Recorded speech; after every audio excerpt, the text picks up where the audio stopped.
Right. Well, welcome to everyone. Please remember to put the translation on, English to Spanish, as may be appropriate. Can I say it's an enormous pleasure for me to invite you all on behalf of the UK branch of PBI and the Alliance for Lawyers at Risk to participate in the third annual awards ceremony of the Sir Henry Brooke Award for Human Rights Defenders.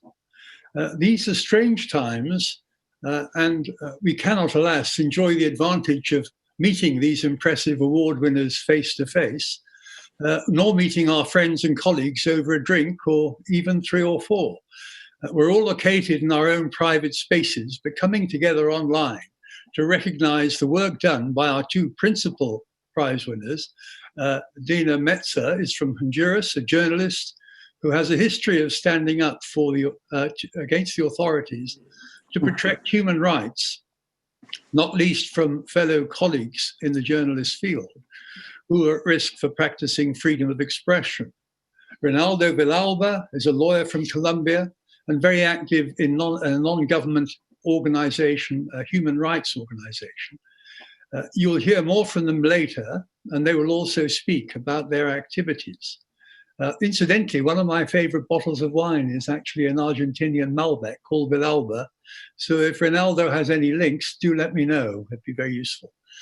Not everyone joining us today shares the cold and bleak weather of the UK. And I have to say, it's particularly dank and misty in Cambridge, where I'm based. We're particularly delighted that there are a number of you joining from the warmer climes of Central and South America, and we welcome you most warmly. We also welcome and thank the translators, of course, who are enabling us to follow what's going on. Both PBI and the Alliance for Lawyers at Risk seek to provide practical and moral support for those who fight in support of human rights. They act on behalf of some of the most disadvantaged and marginalized groups in the community. Frequently, this involves providing active support for indigenous communities, particularly in relation to environmental and equality issues. Many of these HRDs face daily threats and harassment, not only to themselves, but often to the members of their families. All too often, the threats are carried out. It's shocking, in fact, how many HRDs are murdered for taking a stand in favor of human rights. It takes enormous courage to stand up for human rights against the power of the state or against powerful organizations which the state is either unwilling or unable to control. All HRDs operating in these areas deserve awards, and I think we should see the award winners today not just as deserving individuals in their own right, which they undoubtedly are, but as representatives of the community of HRDs, who are for the most part unseen and unsung. Well, in our small way, we're trying to put that right today. We sing their praises. The awards will be presented by Colin Passmore and Dominic Grieve QC, both very distinguished lawyers. Colin is a senior partner of a major law firm, Simmons & Simmons, which has itself made a significant contribution to assisting HRDs as part of its pro bono activities. He's apparently written one of the leading texts on legal professional privilege, but you mustn't hold that against him. Dominic is a barrister, a distinguished QC, formerly an MP and Attorney General, in fact, for 4 years from 2010. He'll be very well known to the UK participants for what was generally recognised, I think, across all parties, as a most courageous and principled stand against the leaders of his own Conservative Party in relation to various Brexit issues.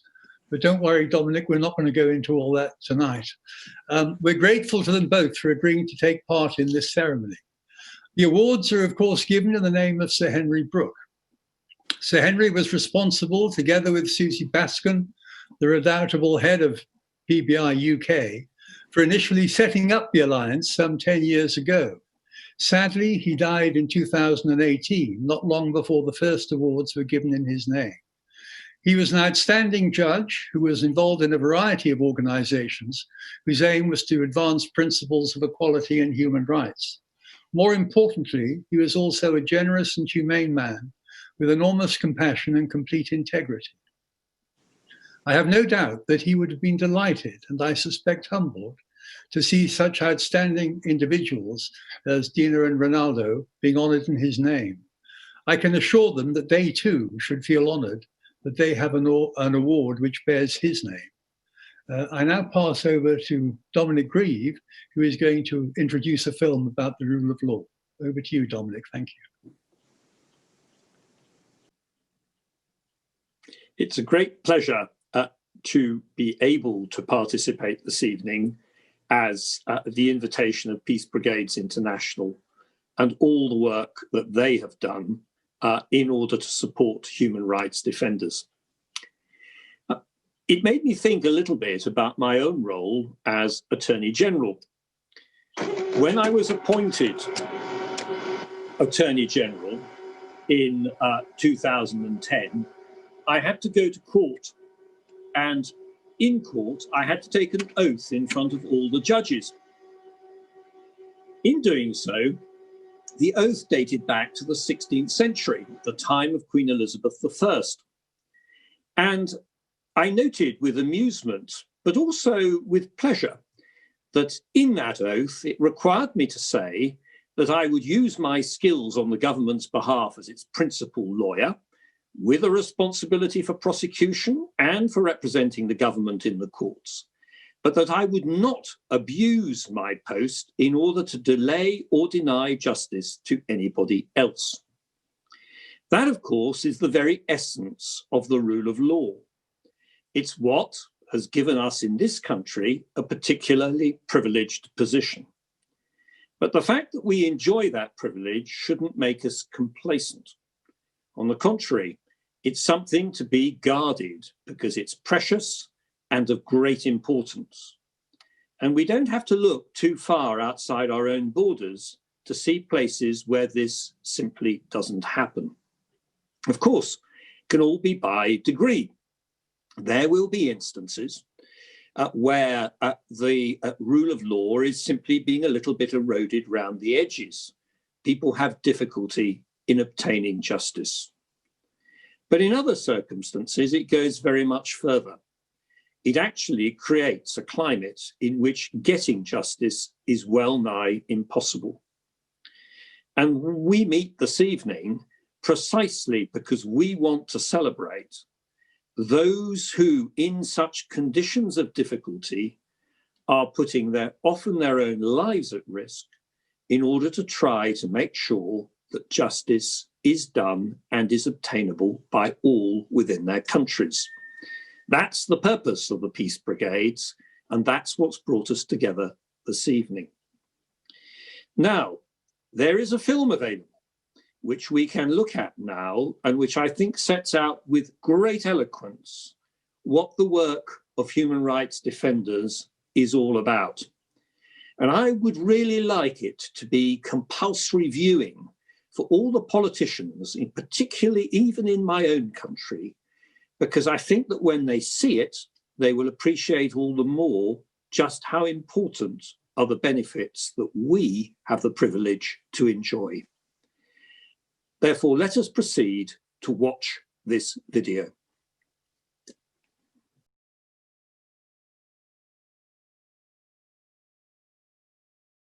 It's always worth lawyers, I think, going back and revisiting what they understand by the rule of law. So the rule of law is all about fairness, due process, access to justice. A set of principles through which all aspects of life can be conducted. Those rules keep us safe and give us justice, and I call that the rule of law. Because it gives us a mechanism by which we can enforce rights and have rights. Of how law should be used to improve people's lives. So effective and humane justice system and institutions are fundamental to building societies that facilitate growth and development. The rule of law not being necessarily something that we consider on a day-to-day basis in the comfort of our jobs. We do not value the rule of law sufficiently. In a society without the rule of law, citizens will experience a fragmented fragmented and frequently ineffective legal and judicial system, and a significant lack of capacity and accountability of government institutions. You immediately feel it. You immediately, again, start to have your safety rug start to be tugged from under you. That safety rug of the rule of law. I mean, without it, there ceases to be legal certainty and legal protection, and that's ultimately what hurts the vulnerable the most. They're the people who feel it first. And that means that there will be an increase in attacks on members of the legal profession and human rights defenders, because they will be more vulnerable to criminal activity. What we do see in many jurisdictions is stigmatization of lawyers who are representing those who governments don't agree with or are thorn in the side of governments. I'd say oppressive techniques used against a lot of people, that PBI companies, and this has really become a big thing in recent years, has been the criminalization of human rights defenders. You can't help but respond to it, particularly just being vilified by the authorities and the state as well. I find really shocking. I mean, where that is meant to be, you know, that's where your support should be from. And KERRIDGE itself was receiving not only death threats, but attempts to bug their offices, also defamatory campaigns in the press. People might be kidnapped for a certain number of hours, be threatened that if they didn't stop their work, then there would be worse repercussions to come. People would approach their friends, their loved one, and tell them to pass on a message. Sometimes that would be coded. Sometimes it would be an outright threat, but certainly family members were not off limits, nor were children. It wasn't uncommon for people's children to be approached outside their school. Threats from sectors of military intelligence, threats from some units of the police, threats from unknown individuals. None of these were duly investigated. Corruption has a devastating effect in the entire justice system because it seeks to perpetuate impunity. In a situation like in Urabá, was that I enjoyed a degree of protection that local people didn't. Nonetheless, I remember being followed in the street. I remember people coming up to me in pickup trucks, slowing down as I walked down the street. Appalling that people should be subject to threats for doing their job properly and for defending rights. The state should make sure they aren't threatened. And that was low-level intimidation by comparison. But the chill I felt at being approached by people with very sinister motives was very powerful.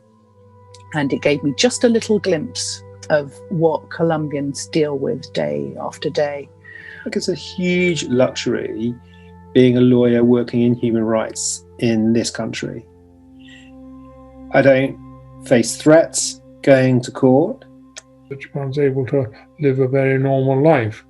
Quite often when I visit other countries, one has armed protection. I'm always happy and proud to tell people what I do. That's a luxury that's simply not reality for people operating in fragile societies. And that they would carry on doing that work despite terrible things happening.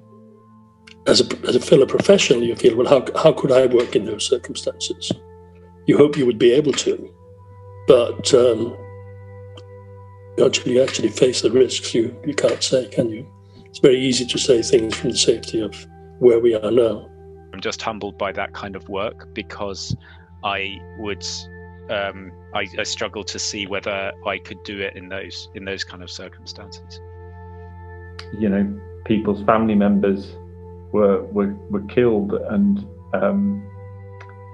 being there with those people while they sort of worked through that grief but carried on with their work was amazing. And I just left with a feeling of admiration at the struggle that people were engaged in. It is just it's a different world. So, you do wonder what actually you can do to help in that world, or indeed how you would react if you were in it. I found working in pro bono work alongside organisations like Peace Brigade International not only humbling, but also very educational for me. PBI UK indirectly works towards supporting the rule of law. And it does that essentially by the work the PBI does with lawyers and victims groups and various other human rights defenders in the field.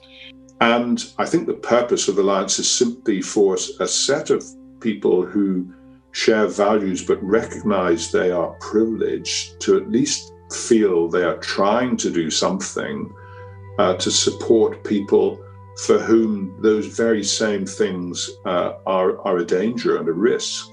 And I do consider that we have a responsibility within the UK to work to protect lawyers and human rights defenders in Colombia, Honduras, Kenya, so many countries around the world where they do need our support.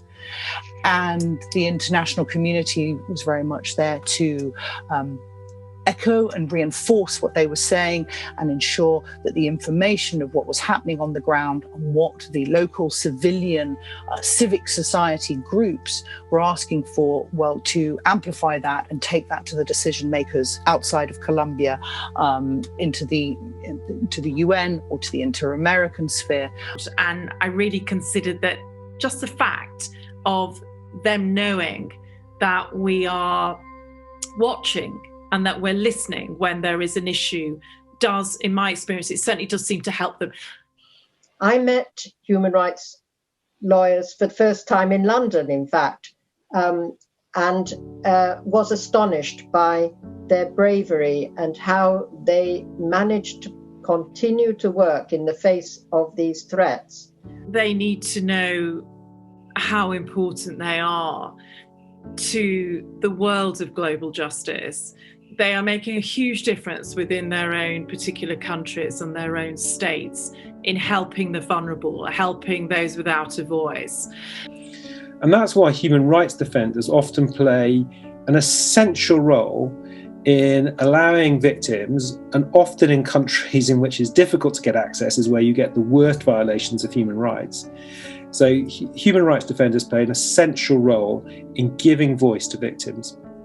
And I just remember that when the lawyer for the victim stood up to speak, she had the whole room gripped, and she was really able to inject that humanity into the court process. And I just thought it was such an important job, and that really she was doing history. Glimpses of what should be done through their work. Without them, I think that task would be unachievable. Because to stand up, knowing that you're not just standing up against those military officers who are outside, but the whole system behind them, it was really something quite remarkable. And I thought, wow, this is where change happens. I was particularly struck by the inventiveness, resilience, and their attachment to the rule of law to try and find ways of making international law work for them, how to apply it in the field, in the middle of the Darien jungle. But also they are contributing on the international stage to keep the international law strong by using it to hold governments and executives to account. Because if they were not there, the waters would close over the rule of law. The reasons that you are not doing it are not money or status, because the lawyers that we accompany don't have much of either, I suspect, within the countries where they work. I think they are moved by their ability to be compassionate, to have empathy of the suffering and the marginalization of communities or even people. Their search for truth and their search for justice is relentless. In a way, they embody what they are going after. So that keeps them motivated. They believe that what they are doing is the right thing. I mean, if they weren't doing the job, where would the country be? And it's always a really humbling experience to realise not only that these are people of extraordinary legal ability, of extraordinary commitment to human rights, but also just absolute bravery. I imagine that their job is scary and that they feel that fear, but to be able to manage that and to be able to work with that kind of fear alongside you is really something remarkable and very admirable, and of course it's inspiring. Him deciding that the ultimate outcome is a higher priority than his own well-being, and that is remarkable. There are very few people, I think, around the world who do that, and he is one of them. But I have been very impressed to see the way that the lawyers who work with PBI are defending human rights, not just the environment, but other rights, in much more challenging circumstances than we face here.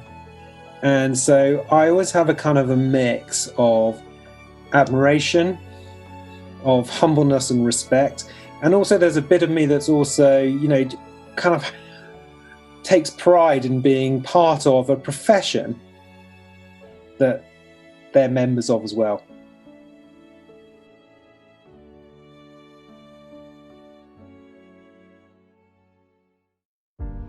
My philosophy has always been that we've all got an awful lot to learn. Yes, we are lucky. Yes, we take things for granted.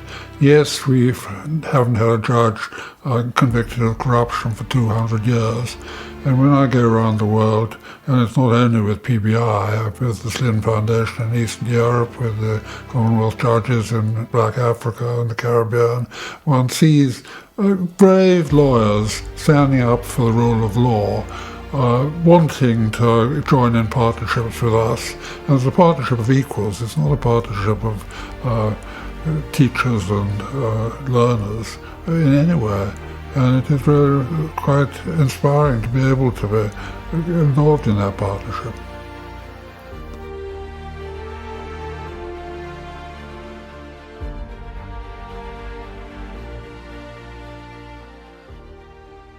Well, good evening, everybody. It falls to me to make the first award this evening, but before I do so, can I say what a truly moving film that was.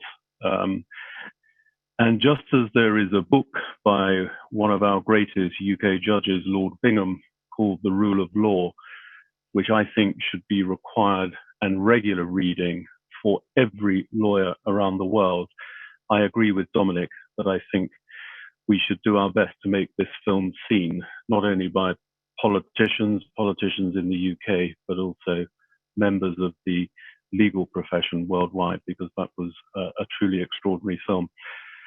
I noticed 6 words that were used again and again, talking about first the bravery of so many defenders of human rights and the rule of law around the world, their remarkable behavior, the respect in which we hold them.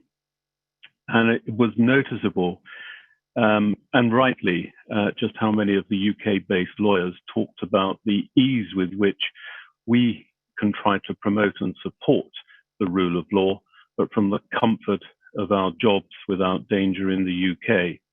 And we have a luxury that so many of the people featured in that film and who we are going to honor tonight just don't enjoy. But I think the word that was used in that film again and again was one that I was going to use about our first award winner tonight, Dina Metzer. And that word is humbling, because I think so much of what we've just heard tonight is truly humbling. And when I look at the reasons why Dina has been nominated tonight for her bravery and resilience and compassion for her fellow journalists, I just found reading what she has done truly humbling, because she has achieved more, I'm ashamed to say, than I probably ever will get close to achieving in my own career and lifetime. It is truly extraordinary. Let me just say a few words about Dina before we look at a short film about her, and then she will also say some words, but a truly worthy winner of tonight's first prize. She is an independent journalist and defender of freedom of expression in Honduras. She is the director of the Association for the Defense of Democracy and Human Rights, and she is the founder and president of PEN Honduras, an organization that supports journalists at risk. Dina provides legal and educational support to at-risk professionals, journalists, and social communications across Latin America. She has been well recognized already by Amnesty International, and in 2014, she was awarded the Oxfam Novid PEN International Freedom of Expression Prize. During the pandemic, Dina has lobbied her government to grant safe conduits to human rights defenders to allow them to monitor human rights violations, in particular where the government has redirected aid and public funds from public health and relief measures. This and other campaigns have inevitably meant that Dina has faced constant harassment and intimidation on a daily basis. There is something in the few words that I've been given about Dina that really stood out to me and really reinforces just how humbled I feel. And that is the way in which she conducts her professional life, whereby she regularly receives threatening phone calls, her mobile is tapped, cars without number plates follow her, and armed men invade her house to intimidate her family. We just cannot begin to understand in countries like the UK what that must mean for daily life. But despite these attacks, Dina continues to use her online platform to draw attention to state violence against activists and human rights defenders, and she promotes freedom of expression in Honduras notwithstanding. Dina is a truly worthy winner tonight, and I would invite you now to watch this short clip about her and her work. Estoy trabajando a favor de los derechos humanos desde 1989, cuando mi hermano fue desaparecido. Mi organización se llama Asociación por la Democracia y los Derechos Humanos. Apoyamos diversos grupos, periodistas, comunicadores sociales, comunidad LGTBI, mujeres, jóvenes, indígenas, que de alguna manera están sufriendo alguna represión por ejercer la libertad de expresión. Trabajamos el derecho a la protesta con estudiantes de secundaria y de la universidad, y les acompañamos en procesos legales por criminalización que puedan estar pasando. Normalmente cuando tú vas a hacer un monitoreo o documentación de casos de derechos humanos suceden estas situaciones. Hay guardias de seguridad en la zona, me ha tocado a mí ir a zonas garífunas donde hay guardias de seguridad asediándonos. Esto es un retrato de todo lo que está pasando a la labor de los defensores y defensoras de derechos humanos y periodistas, y esto hace que Honduras sea uno de los países más peligrosos para ejercer las dos labores.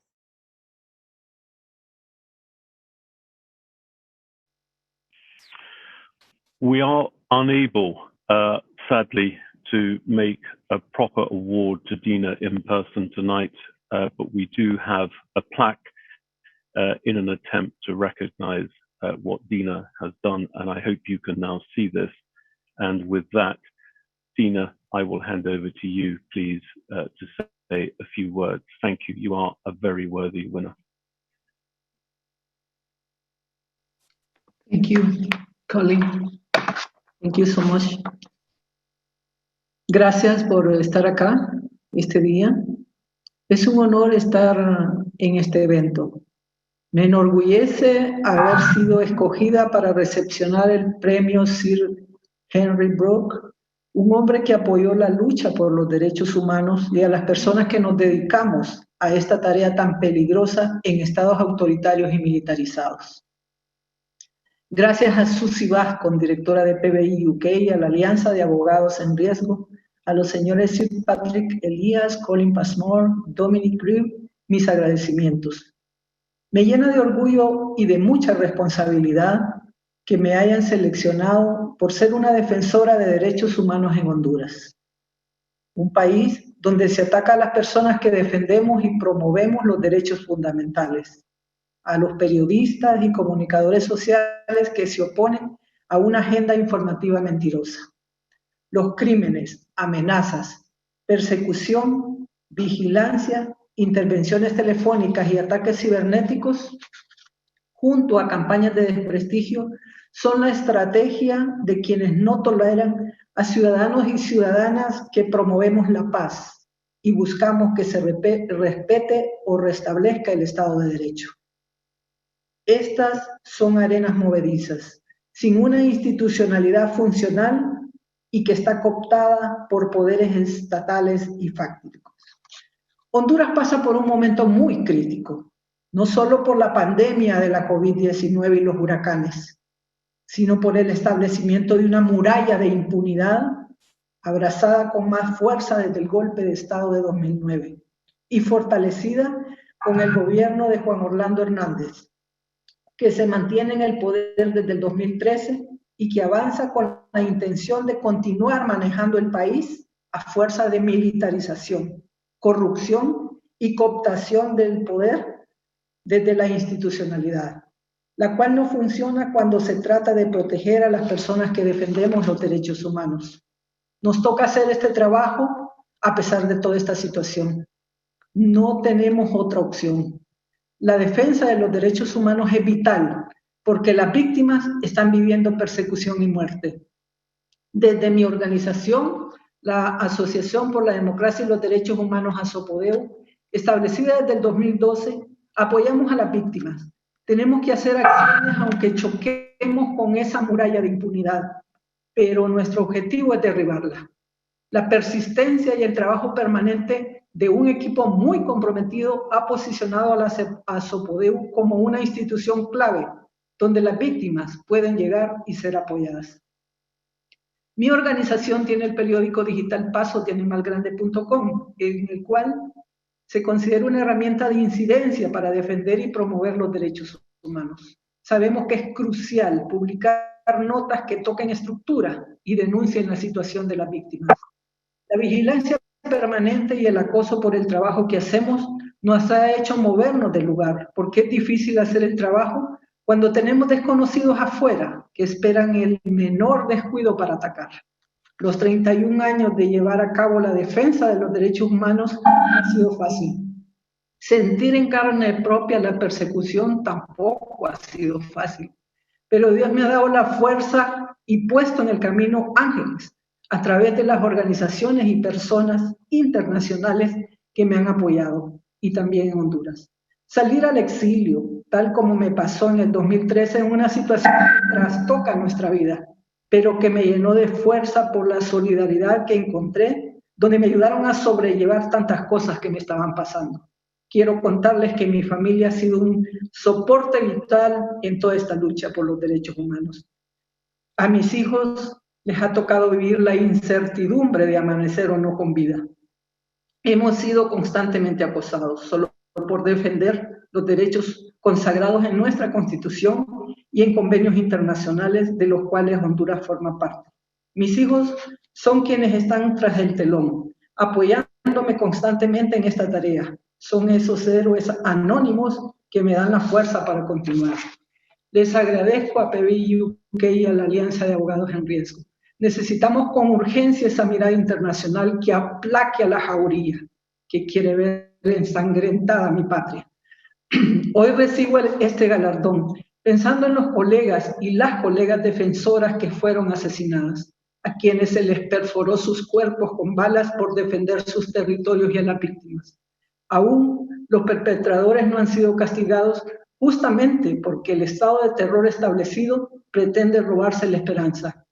Sin embargo, somos una comunidad de paz, resiliente. Nuestra única arma es la palabra, la cual es un arma mortal contra la violencia. Necesitamos un Estado que se retracte de tanta violencia y castigue la impunidad. Queremos una política estatal que fortalezca los derechos humanos y proteja a las personas defensoras de los derechos fundamentales. Es imposible llevarla a cabo con la voluntad de pocos funcionarios que cumplen de alguna manera con su responsabilidad. No podremos lograrlo mientras los impunes y corruptos estén manejando los destinos de Honduras. Mientras eso sucede, seguimos y seguiremos soñando por alcanzar un país democrático, con Estado de Derecho y con los perpetradores tras las rejas. Seguiremos luchando a pesar de todo, con mucha esperanza. Somos más quienes queremos una nación fortalecida, donde todas las personas puedan decir lo que quieran sin temor a ser secuestradas, amenazadas o muertas. Muchas gracias.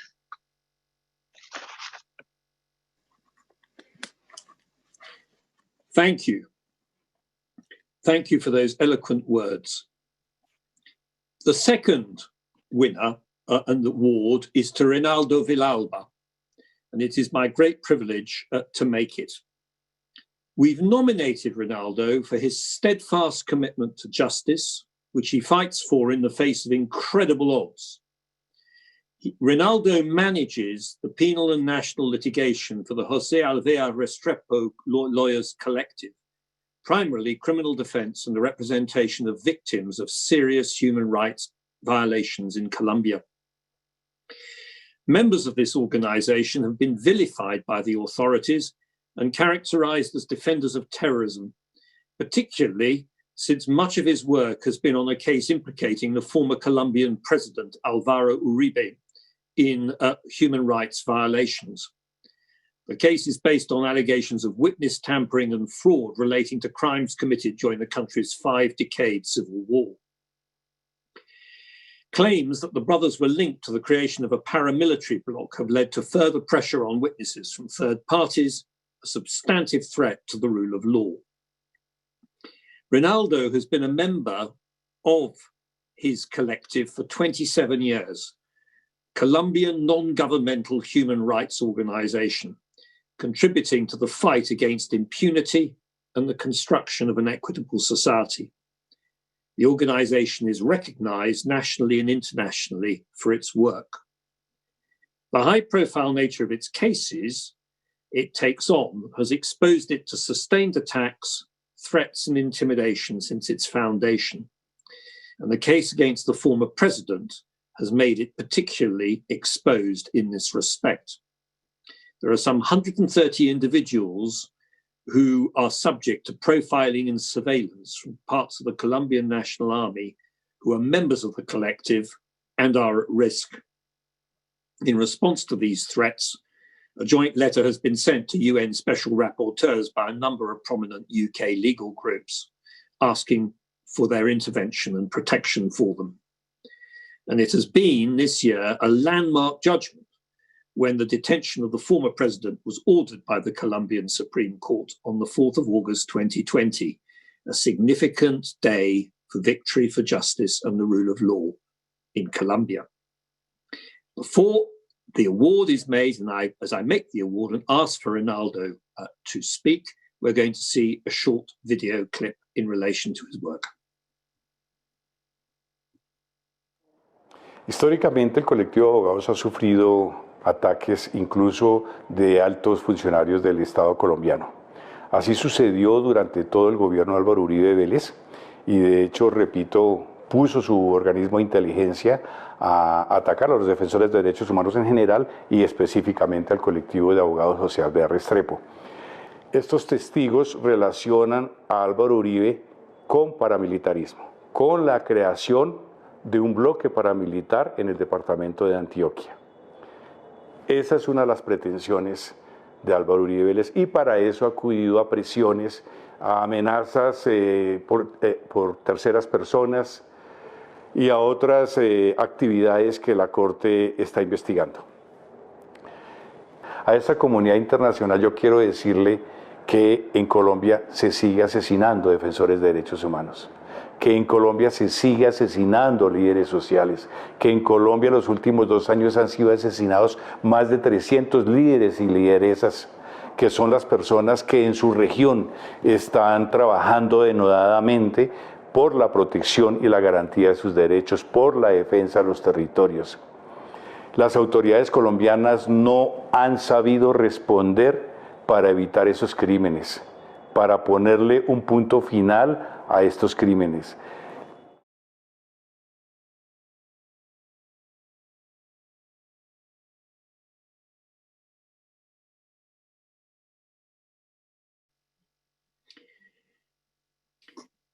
Ronaldo, we can't hand this to you in person, but it gives me great pleasure to show you this plaque, which is a recognition of your outstanding work. And I would now like to ask you to address the meeting. Muchas gracias. Quiero agradecer a Susi Vascon, directora de Brigadas Internacionales de Paz del Reino Unido, a la Alianza para Abogados en Riesgo, su presidente Sir Patrick ELIAS, al señor Dominic Grieve y también al socio principal de la firma de abogados Simmons & Simmons, el señor Colin Passmore, por la entrega del premio Sir Henry Brooke 2020. Gracias infinita por su preocupación por Colombia y el mundo, por las víctimas y las personas defensoras de derechos humanos que entregan su vida por los más caros ideales de la humanidad. Este premio lo recibo con toda humildad. Lo siento como un reconocimiento al trabajo del CAJAR, organización de derechos humanos que actualmente presido, y que por más de 40 años ha sufrido la persecución estatal como retaliación por su compromiso al lado de las víctimas en procura de verdad, de justicia, de reparación integral y de garantías de no repetición. Alcanzar la paz, construir democracia y promover el Estado de Derecho con fundamento en el respeto a los derechos humanos ha sido nuestra misión. A todas las personas que hacen parte del CAJAR les envío un gran abrazo. Ellas saben que este galardón es suyo por estas décadas compartiendo triunfos, alegrías, conocimientos, solidaridades y también frustraciones y dolores que son intrínsecos en un país de violaciones de derechos humanos y de impunidades. Gracias por todo lo recibido de parte de ustedes. Gracias totales. Participo el premio también a la Federación Internacional de Derechos Humanos, de la cual soy uno de sus vicepresidentes. Este premio lo recibo y comparto con todas las organizaciones y personas defensoras de derechos humanos de mi país y las miles de víctimas que arroja la violencia sociopolítica en toda la geografía nacional. Desde la firma de los acuerdos de paz entre las FARC y el Estado colombiano, finales de 2016, han sido asesinadas más de 1.050 personas defensoras de derechos humanos y líderes sociales. En solo 2020 van más de 255 personas, líderes sociales y defensoras asesinados. El contexto de pandemia los ha puesto en mayor vulnerabilidad, pues les han matado dentro de sus casas o cerca de ellas. Entre tanto, han ocurrido durante este año 79 masacres, más de 250 excombatientes que le apostaron a la paz y firmaron los acuerdos han sido asesinados. De ellos más de 55 durante 2020. En el actual gobierno del presidente Duque también se han incrementado otras graves violaciones de derechos humanos como desplazamiento forzado, las desapariciones forzadas, las torturas, la violencia sexual, entre otros graves crímenes. Mi país, duele decirlo, es un gran cementerio. Miles de las tumbas son clandestinas, permanecen ocultas a todas las miradas, sin nombre, a la espera de su rescate, de su reivindicación. En Colombia persiste la sistemática y generalizada violación de derechos humanos. acompañada de una política dirigida a asegurar la impunidad de los máximos responsables, especialmente si los autores y beneficiarios son altos funcionarios del Estado o pertenecen a las élites del poder político y económico. Combatir la impunidad sigue siendo uno de los grandes retos que tenemos que afrontar. Hoy con mayor dificultad ante las campañas de desprestigio contra las Cortes y el desacato de órdenes judiciales por parte del alto gobierno, en abierto ataque a los principios democráticos y al Estado de Derecho. Además que el gobierno tiene cooptados los organismos de control. Tememos que el país se esté enrumbando hacia una dictadura. Este reconocimiento hoy recibido es un fundamental respaldo a nuestra labor de defensa y promoción de los derechos humanos y anima y fortalece nuestro compromiso en la lucha contra la impunidad, pese a que ejercer la defensa de los derechos humanos en Colombia constituye un alto riesgo para la vida. Tenemos la plena convicción de que el apoyo de la comunidad internacional es definitivo para proteger la labor y la vida de las personas defensoras de derechos humanos. En este punto quiero hacer un reconocimiento al vital acompañamiento que por más de 25 años nos ha brindado PBI en Colombia y en otras partes del mundo.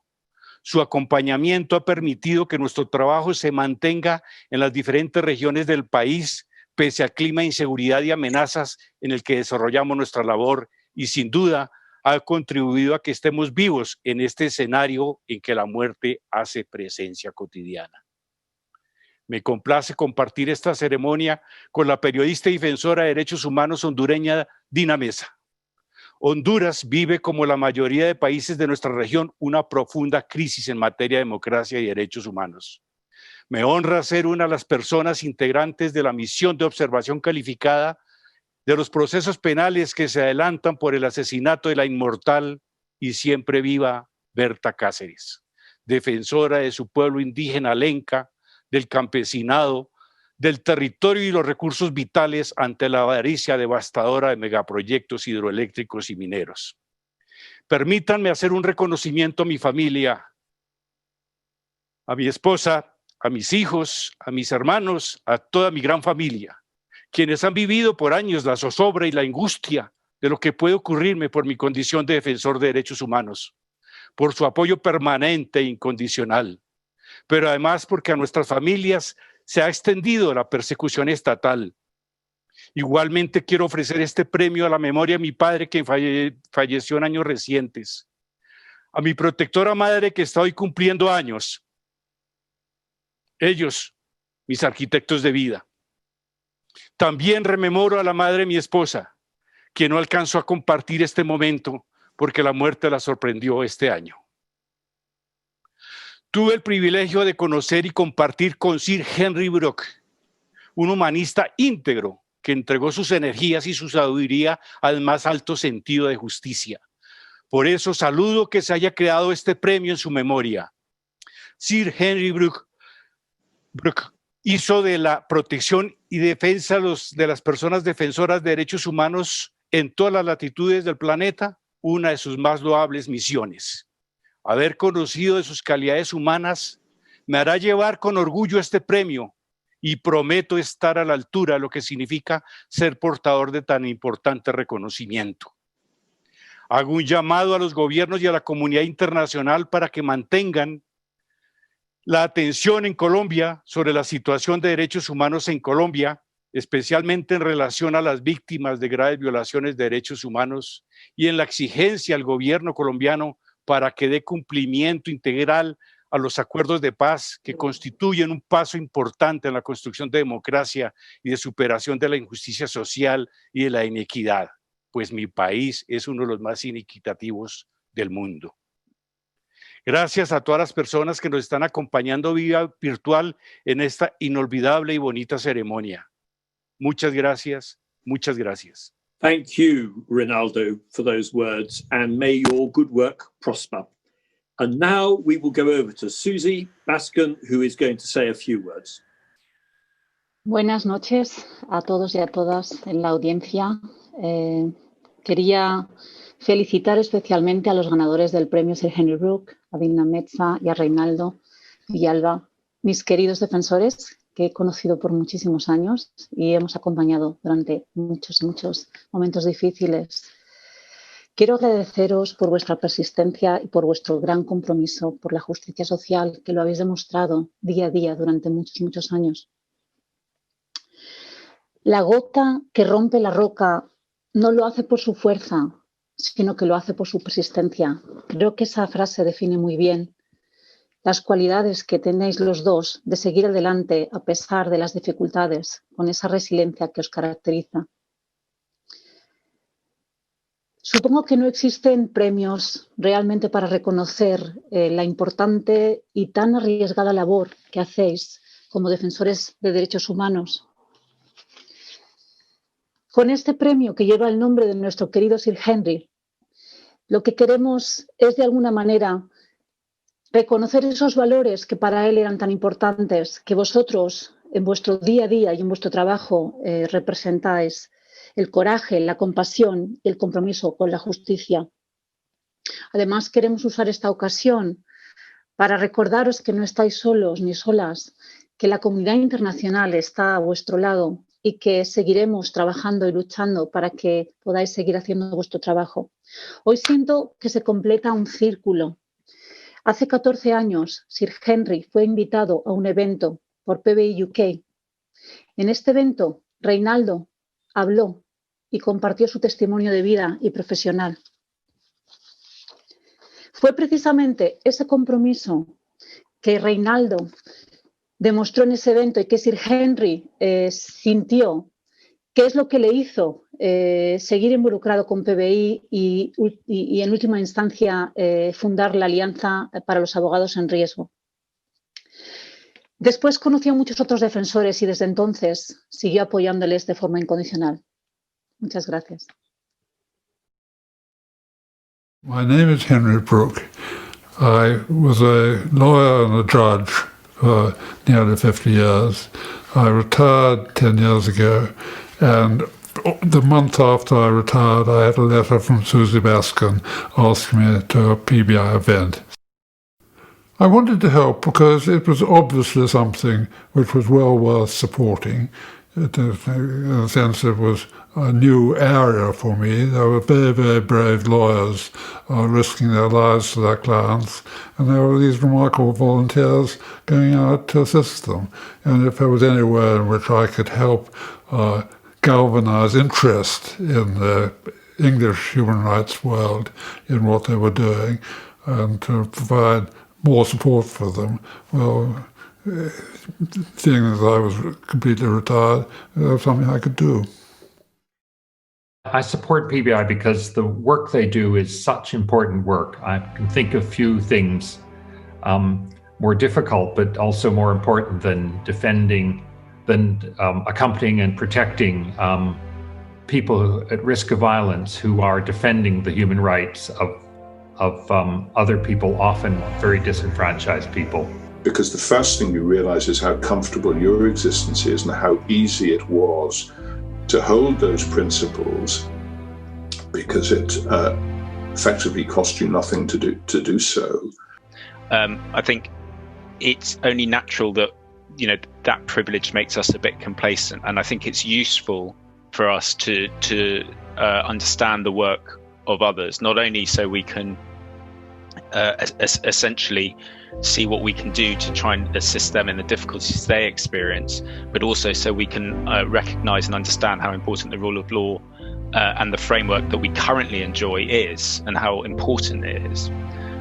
Look at your fellow human beings, and think that could have been me.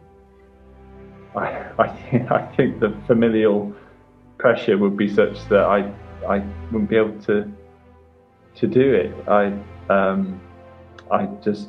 I'm in awe of people that can work under those pressures, really. It must sometimes feel very lonely, and I hope that through PBI and the Alliance for Lawyers at Risk and the various other networks that exist internationally, I hope that they do feel that they are supported. Seeing how effective that kind of protection can be, and how reassuring it was to the people who we were accompanying that they had PBI with them, and with PBI's network of international network of protection behind us. It really meant that they could do their jobs. And I think all we can do is sit back and acknowledge that that's a level of commitment we do not have, and ask him, how can we support you? Think what you would do. Think how you would want people to act if you were in the situation that human rights defenders are in. I wish I could do more. When I meet a human rights defender or a lawyer facing threats of any kind, my brain starts going into overdrive. What can we do to support? Even though we feel inadequate in doing them, because there's no direct way in which we can help. That duty or that belief that we can continue working towards the rule of law and human rights should remain like a guiding light within yourself. The budget that's been given to human rights work is constantly under threat. A lot of people say, well, why should we bother with that? We have other things we need to do which are more important. Well, it's difficult to think of anything which would be more important. Hold to that, because that will serve you to support other fellow lawyers and human rights defenders around the world. It will serve you to see that there is the need to have the solidarity link with those fellow lawyers and human rights defenders. So the first simple reason is it is of benefit to those human rights defenders, and we should listen to them and do the things that they would like us to do. And in that way, we will be making a contribution to society. The most you could say is that we are all supposed to be, as lawyers, committed to the rule of law. And therefore, we should be committed to support those colleagues who try to function in states where the rule of law is either very weak or non-existent. And we should all be putting more resources into that.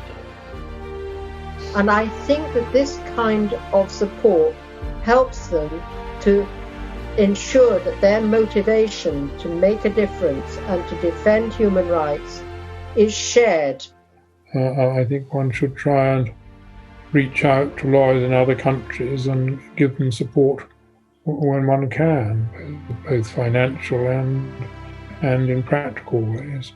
Lawyers in the UK do have the ability to make donations. I know that NGOs in Colombia and also NGOs in the UK are particularly short of funds at the moment. The situation is very dire for them. So as individuals, we can do a lot, even if it's just a few pounds each month to support people. To just let them know that we stand with them, that we are supportive, that we know about the struggles that they're going through.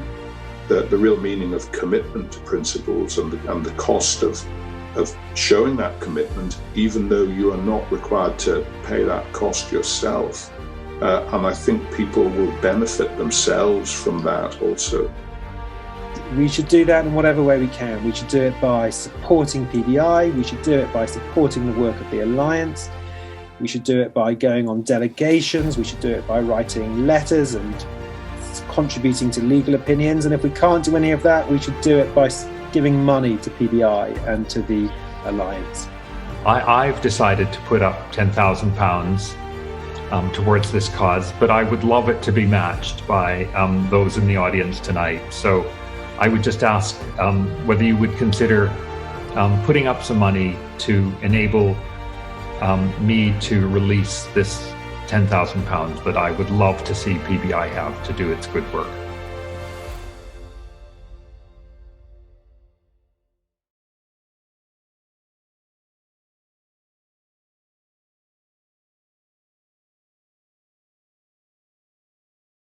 I'll bring this to an end. Firstly, I was going to say I'll congratulate the speakers, but the award winners. But in a sense, congratulations isn't quite the right word for a prize of this kind, I think. What we really should do, I think, is just thank them for their hope, thank them for their courage, thank them for their optimism, and thank them for helping to try and bring the rule of law in places where it must be so difficult to keep hope alive and to believe that you really can achieve something. But you plainly are all achieving something, often in slow and gradual steps. But nonetheless, it's of major importance. And I think we all hope that you can all make a contribution and match the very generous £10,000 which is being put up. So let's see if we can match that particular figure. We've heard what value this the PBI has and what value it has to help and support people like Dina and Ronaldo. And I hope we will all wish Ronaldo's mother a happy birthday. But can I thank you all for coming? Can I thank Dominic and Colin for their involvement in all of this? I think it's been a special evening. I wish, as I say, we could have all been together. I hope too that when Ronaldo and Dina are in the country, if they come to England, they'll get in touch and let some of us meet them. That would be a great pleasure. So thank you everyone for coming, and I will let everyone go and dwell upon what you've heard this evening. Thanks very much. Bye-bye.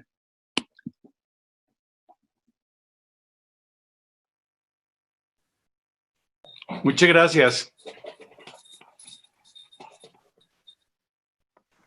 Muy agradecida. Adiós. Adiós. Delighted to do it. Goodbye. Goodbye. Thank you. Thank you. Hasta luego.